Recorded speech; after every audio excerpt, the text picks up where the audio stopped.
you awake? I thought I heard you get up. Yeah, I'm awake. Sorry, I just can't sleep. Are you thinking about him? Yeah, a bit. Usually get back to sleep, my love. I'm fine. No, it's okay. What else is on your mind? I don't know. It seems weird, but I had one of the most vivid dreams of my life. I saw a fox on a snowy mountain, just looking confused and worried. Those eyes. I can't get those eyes out of my head. She was running in the windy snow, looking for something. Do you think it has to do with you and what's been going on? I don't know. It was just a dream, Rachel. They're not meant to make sense. A lot's happened the past couple days, that's all. Well, if you're not going to sleep anyway, you should tell me. I want to hear.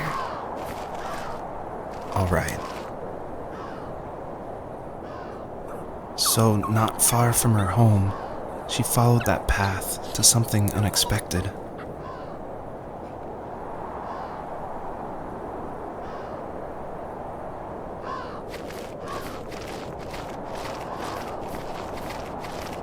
She couldn't stay, though. She had to find her other 2 children. So she took that path. She followed it towards something ancient. Something with answers.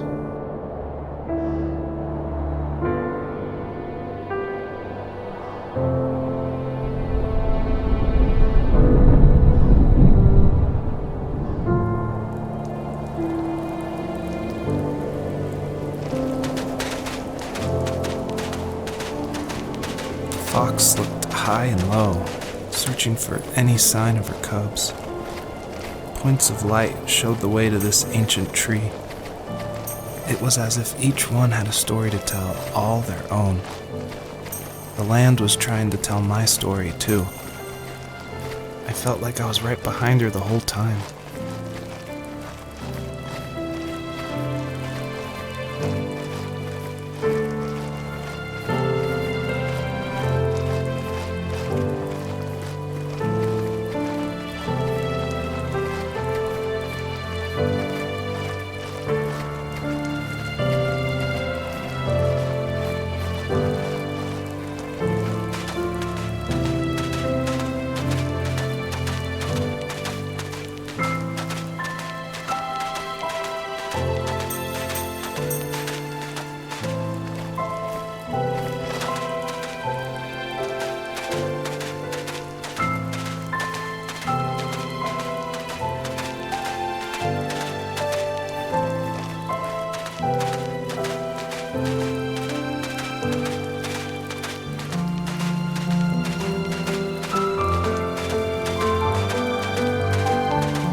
Wasn't he like a lumberjack? That's one way of putting it. If wood was a canvas, then a carving knife was his paintbrush. Even after working a 50-hour week, even after his hands were more splinters than skin, he would bring home the nicest piece of Alaskan weeping cedar and make me toys.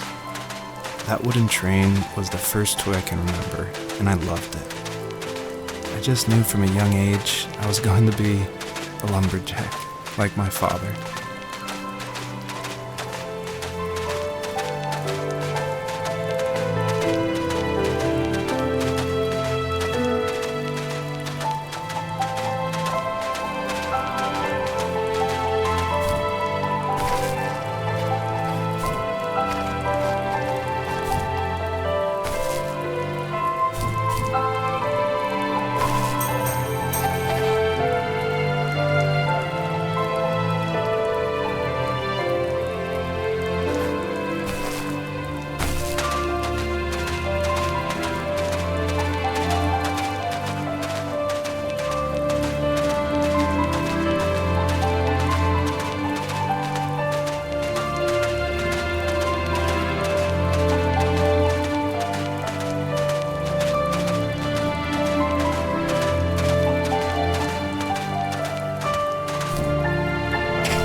Usually those kids would leave me alone, but somehow they could tell I was different.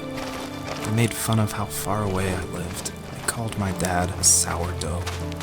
I was a blabbermouth as a kid, telling my dad stories I made up for hours. After that show and tell, I didn't tell him much anymore.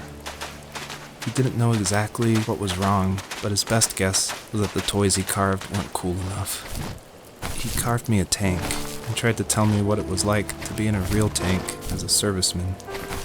I didn't know your dad was in the military. Yeah, in the army. The sad thing is that I'd pretty much forgotten until just now. There's so much I still don't know about him. I'm sorry. He knows how much you love him. You're going to see him again soon and have some closure, I'm sure.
The older I got, the more I withdrew.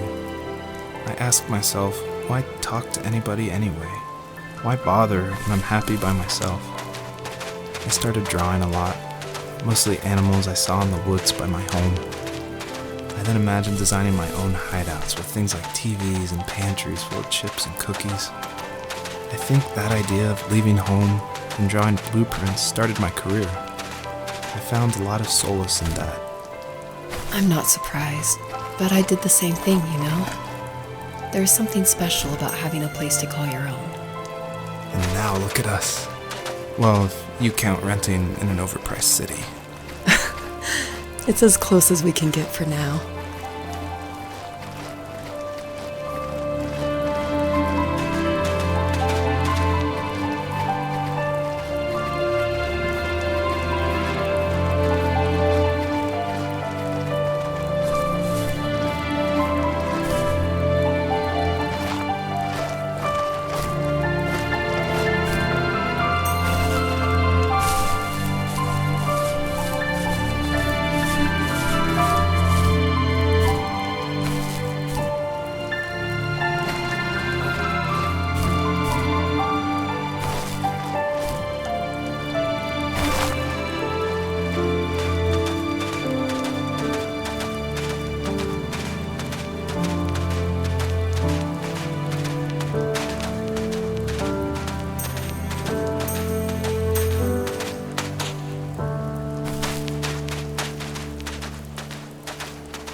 As a kid, did you ever do show and tell in your class? Yeah, I think I only did it once, when I was in the 4th grade. You know how my life was around then. I wanted to show my class what helped pass the time and distracted me, so I brought a dozen paper cranes I had made. I think I told everyone how badly I wanted to be a bird and fly, embarrassingly enough. Don't be embarrassed. Every kid wants to fly. For me, it was another toy from my dad, a wooden boat. I remember guarding it so carefully in my hands as I walked into class. When I sat down, a group of boys immediately made fun of it. They asked which trash can I found it in, or why an ugly log was my favorite toy. When I got up, I didn't even want to tell them my dad had carved it. I said it was a joke gift my friend had given me. Kids can be so cruel. Some of them are. I shouldn't have let them get to me, but it did. It's amazing we bounced back at all.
My teenage years were full of sketching, angst, and trouble. I wasn't popular or unpopular. Maybe just forgettable. I guess that gave me a sense of freedom, so I hung out with crazy kids, doing crazy things, even though I mostly just watched the chaos ensue.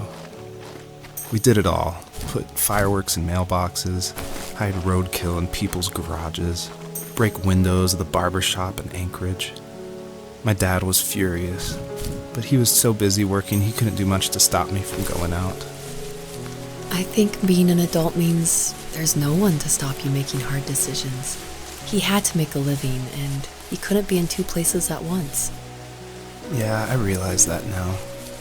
But at the time, I was sure he was more interested in growing his business than what was going on with me.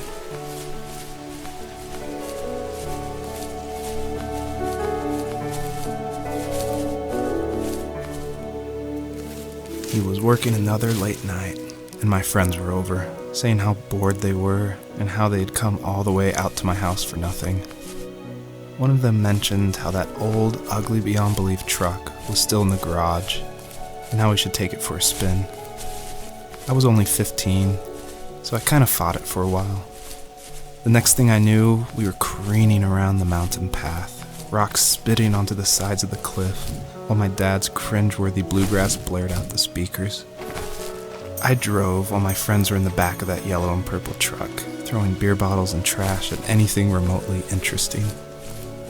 Felt like I was soaring in the air with borrowed wings. But all good things have endings. A cop outside of Eagle River pulled us over after he saw us send a bottle rocket into someone's yard.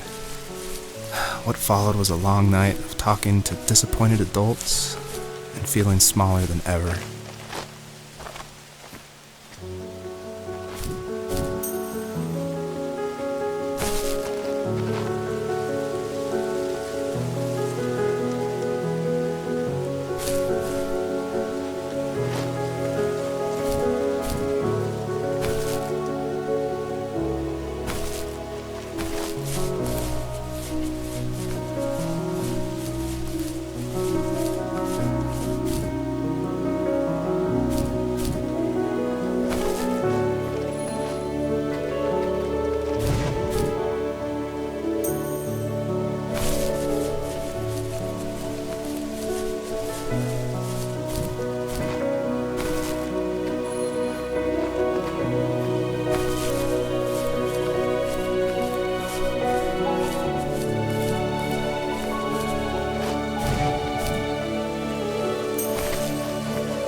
After he drove me home from the police station, I blew up at him, saying how I never wanted to be like him, how I was going to be someone and leave that hick icebox for good. He just looked forward at the road with tired eyes. I took out that bluegrass tape from the cassette deck and chucked it out the window. In my sage teenage wisdom, I thought I had proved the ultimate point, but my dad had a different idea. He slammed the brakes, slowly bowed his head while gripping the steering wheel, and finally looked at me. All he said, like it was a polite request, was, "Make this right." I sat there in silence, fuming, but I eventually got out and combed every square inch of the woods, muttering profanity after profanity. I found it 30 minutes later, near a small waterfall off the road. I went back to the truck, put the wet tape back in, and sure enough it worked. We didn't speak another word to each other the rest of the night. Wow, I knew you were a crazy teenager, but... It's hard to believe, isn't it? It surprises me too. It's like I didn't really know who that kid was back then. I bet my dad thought the same thing over and over. It's almost like he was saying, "Make this right," to himself, more than to me.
My friends would laugh about that night and talk about how crazy it was, and I laughed along, pretending it didn't bother me.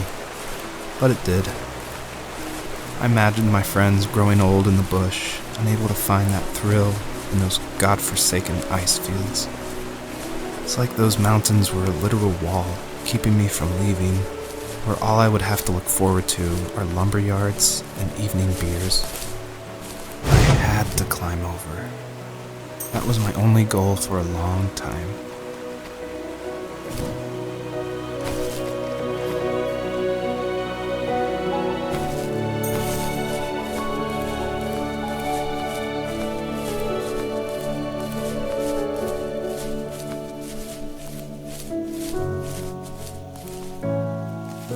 If there was some way I could take my love of drawing and turn it into a way of escape, nothing would make me happier. I wanted to create instead of tearing trees down. I wanted to move to the lower 48, not because I hated it there in Alaska, but I hated the idea of it. It's like all of that spite inside me had created this monster which followed me around my whole teenage years. I put so much energy into doing what others didn't expect of me. Why did I do that? There's one fact you're forgetting, though. If you didn't have that fire in you, we probably would have never met. You're absolutely right. Maybe the destination is all that matters in the end. But then why am I awake? Why am I seeing this fox go on her journey? And why can't I stop thinking about my dad?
Even at my most distant, at the times when I detested him the most, he kept reaching out.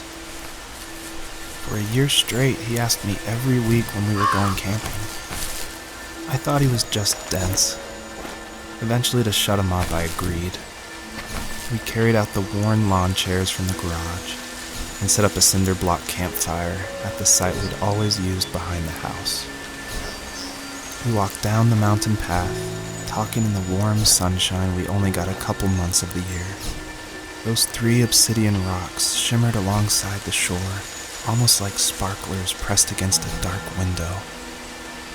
I'll never forget that wet stone on my feet, or how those massive mountains looked even bigger in the lake's reflection. I felt small, but grateful. As the sun set, my dad found something I hadn't seen for a long time. The tree where I'd made my first carving when I was 6. I hadn't even carved it. My dad had helped me, but I still called it my tree. Something about seeing my name there made me open up, and we talked about everything that night in that old camouflage tent. I told him how much I loved sketching and design, and how it would be a dream to study architecture in Seattle. I told him how I didn't get along with my friends much anymore, but that I didn't mind being alone. He told me he was there for me, and he joked that if all he had to do was write my name on a tree to finally get me to talk, he would have left me carved logs with novels on them in front of my room every morning. I don't know why it took me that long to realize it, but it was then I knew how much he had sacrificed for me.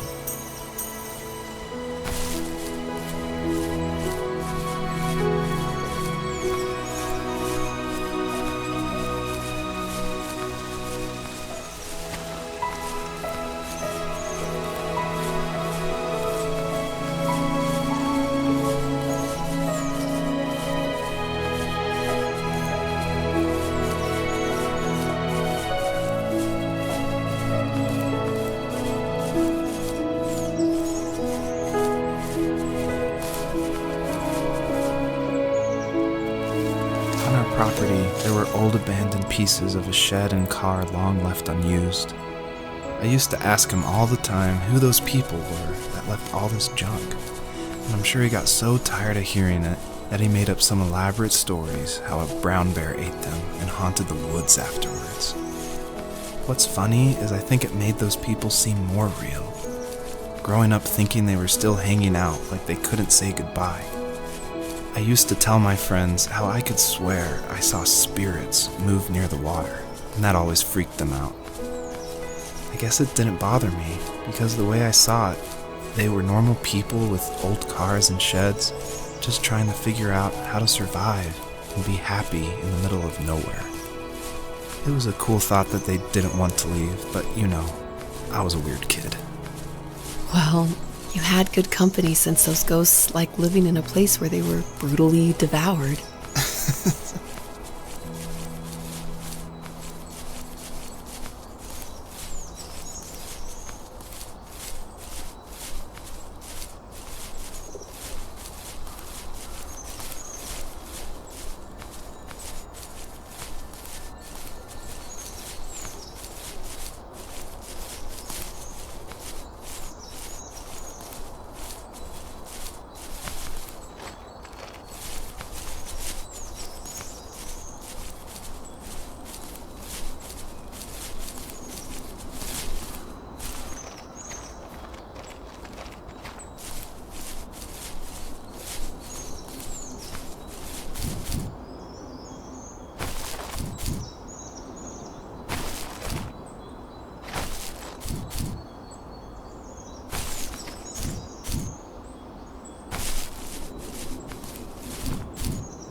My dad built a lot of stuff in his free time.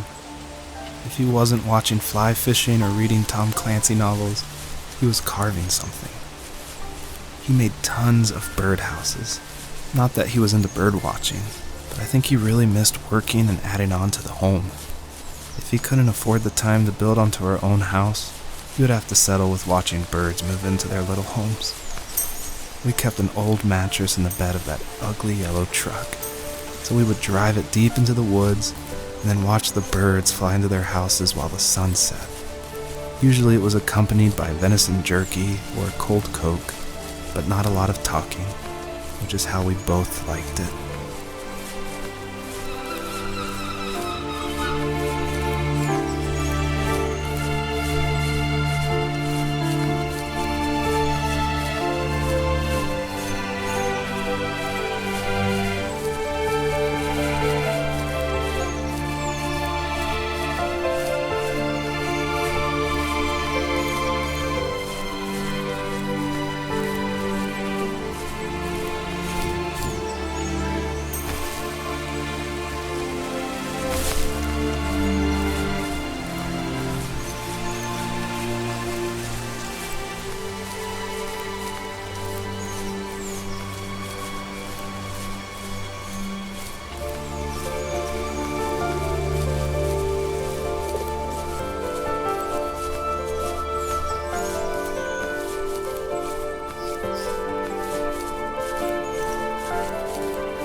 The perpetrator stood nearby, unfazed, like nothing was wrong.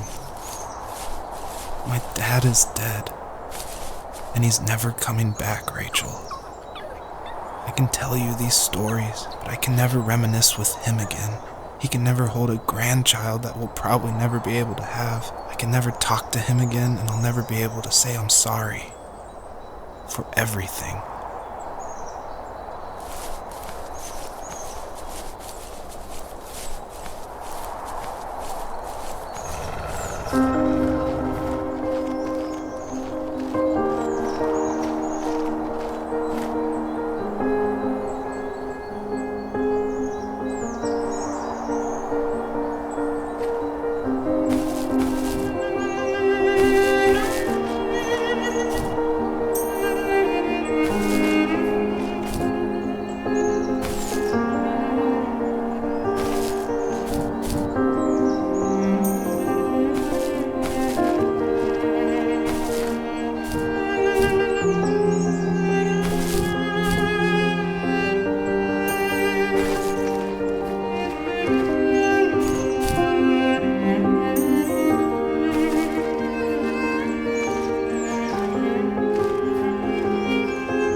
I need to go to bed.